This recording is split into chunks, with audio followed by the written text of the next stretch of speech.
Oh, calculus, we're looking at 9.3 today.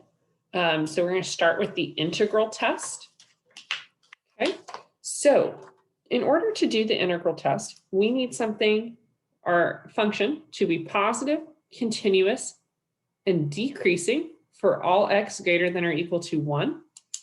And this a sub n that's in our series will be the same as our f of x or f of n from 1 to infinity. So we're replacing this 1 to infinity kind of here with our integral. Now remember, with infinite limits, we usually rewrite them as the limit from 1 to a of f of x dx as that limit of a approaches infinity.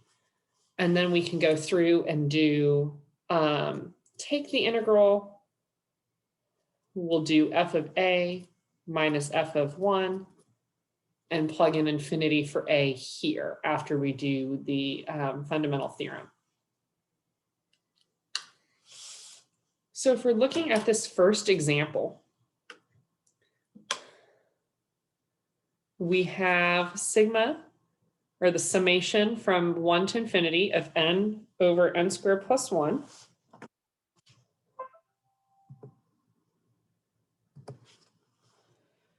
So we're going to use the integral test. So we're going to take the limit as a goes to infinity of the integral from 1 to a of x over x squared plus 1 dx. Okay. If you on a test or a quiz forget to switch it from n to x, I'm not going to take off. That is the least of my worries. I'm more concerned about, do you know how to take an integral and then take the limit? When we're taking this integral, we want to use u substitution. We're going to let u be x squared plus 1, which means du will be 2x dx. We have an x dx sitting there. That's there. We don't have that 2, so we're going to divide it over. Okay.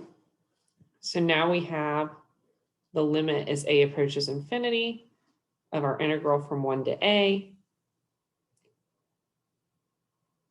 of, oh, I need the 1/2 out in front, I'm sorry, 1 over u du. We know how to integrate 1 over u, that is ln. So I'm going to have 1/2 ln of u. U, of course, is x squared plus 1. And we're going to evaluate from 1 to a, and then take our limit as a goes to infinity.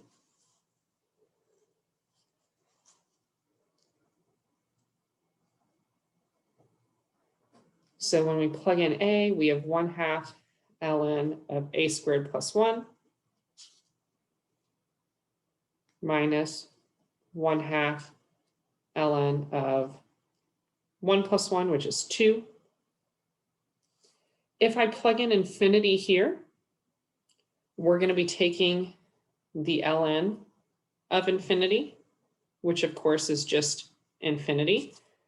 1/2 ln of 2 is just a constant. So infinity minus a constant is infinity. Okay. Because it's infinity and the limit diverges, the series also will diverge.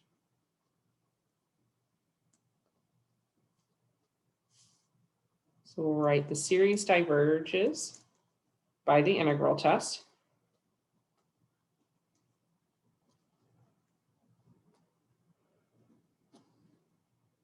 Because the integral from 1 to infinity of x over x squared plus 1 dx diverges. If you've showed me enough work that I know you've done the integral test, you don't have to put this because this thing diverges. I can just know the series diverges by the integral test. Okay. If we're looking at this next one, we have 1 over n squared plus 1. That's a little different than what we had earlier. We're going to set it up the same. The limit as a approaches infinity of the integral from 1 to a of 1 over x squared plus 1. From this one above, we think we could use u sub, but we would need an x in the numerator to do a u sub. So we're going to have to look at a different kind of substitution. This is one of those inverse trig substitutions that we have talked about a couple times. So we're going to have the limit as a approaches infinity of arctan of x from 1 to a. Before we go too far in this, let's remember what the graph of arctan looks like.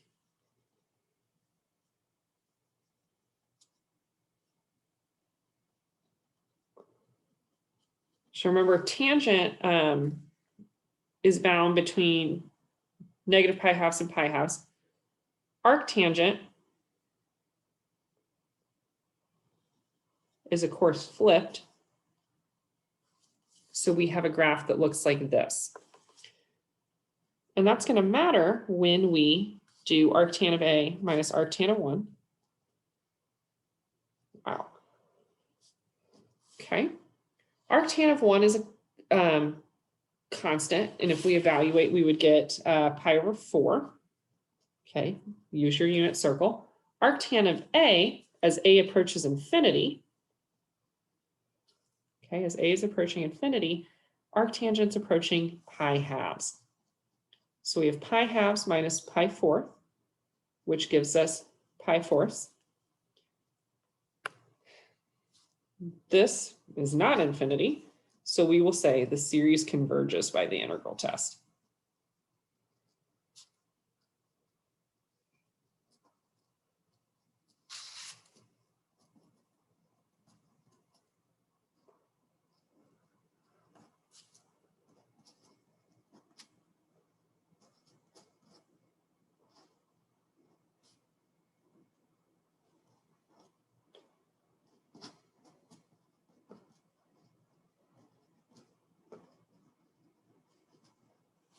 Okay.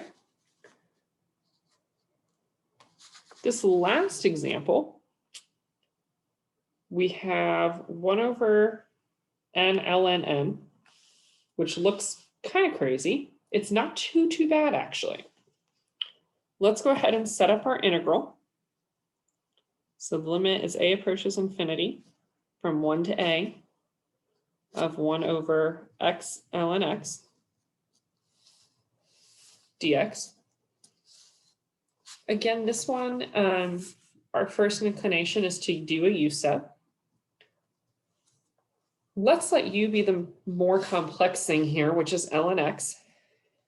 We know when we take the derivative of ln x, du will be 1 over x dx. I have 1 over x sitting there. So essentially, I have 1 over u du.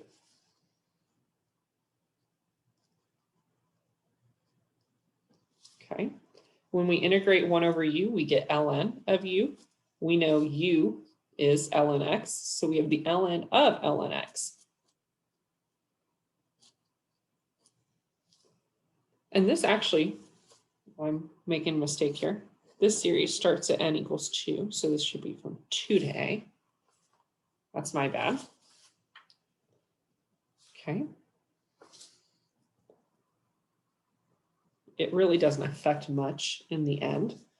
We're going to go ahead and do our fundamental theorem. So ln of a minus ln of 2.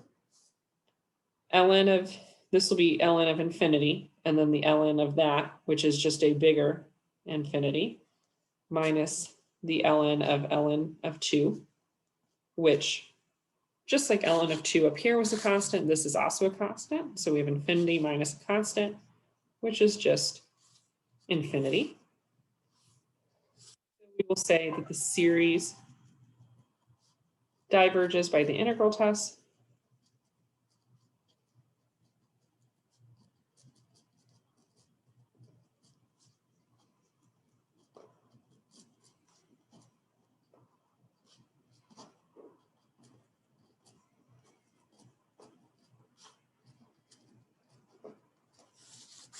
because our integral diverges. Okay, so that is the integral test. If we look ahead at P-series, this is the next part of 9.3. So P-series kind of looks similar to geometric, except for you have to be careful about the placement of the n. So a P-series is 1 over n raised to some value of P. We will know what that value of P is. Okay. But if we're starting at n equals 1, it'd be 1 over 1 to the P, 1 over 2 to the P, 1 over 3 to the P, and so on. Okay. And P needs to be a positive constant. Okay. If it's a negative constant, that means it could float to the top. That's not what we want. Okay, so we will keep P between as a positive constant. When P is 1, we just get 1 over 1 plus 1/2 plus 1/3 plus 1/4 and so on. This is a special type of series called the harmonic series. And we're going to actually do a proof with the harmonic series and why it diverges in a second. Okay, the rule for convergence is that it will converge if P is greater than 1. If P is less than or equal to 1, and remember it has to be greater than 0 because it has to be a positive constant. If it is less than or equal to 1, it will diverge. Okay, and we're going to, if it's equal to 1, that's our harmonic series, and we're going to prove why that diverges in a second. Okay, so if we're looking at this harmonic series, here P is 1. Okay, we have 1 over n to the P is 1. Let's look at adding some of these constants. Our first term is 1 over 1, which is 1. And then we have our next 3 terms, 1/2 plus 1/3 plus 1/4. If I were to add those 3 things up, this will get me 3/4 plus 1/3 is going to be greater than 1. Okay. And then I'm going to add some more terms. And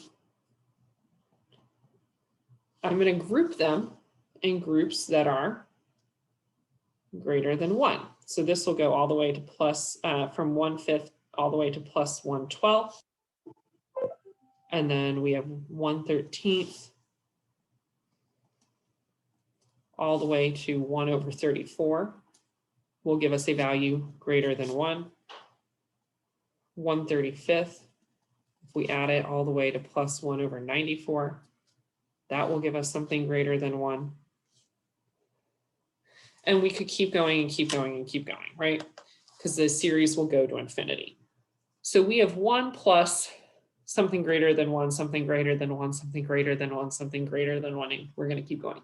So even though our fractions are getting super small, right? 1 over 94 is hardly anything on its own. When we're adding them together in the series will diverge. Now, it diverges incredibly slowly.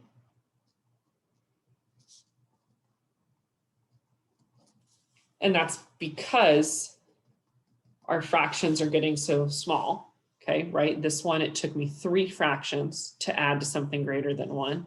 This one, I'm going from 1/5 to 1/12. That's a greater range of fractions. It takes me 7 or 8 fractions to get greater than 1. Here I'm going from 1 over 13 to 1 over 34. That's a lot of little fractions to add up till I get something that's greater than 1. Okay, so the fractions are getting so small that I need more and more in a set to get greater than 1. But eventually I can create these sets that are going to be greater than 1. So the series will eventually diverge. It'll just do it very slowly. Okay, so let's look at some other examples of P-series. And we won't prove convergence or divergence for these. We will just say if it converges or diverges. So this first one, we have 1 over n squared. So our p-value is 2. 2, of course, is greater than 1. So the series converges by the p-series test.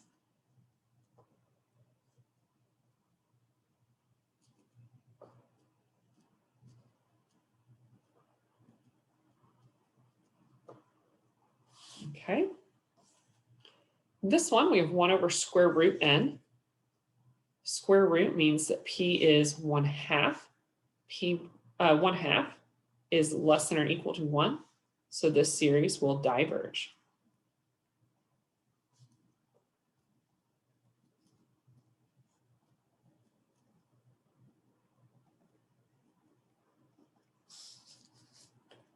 And then this one, we have 1 over n. This is, of course, that harmonic series we just looked at. So p is 1, which is less than or equal to 1. So the p series will diverge.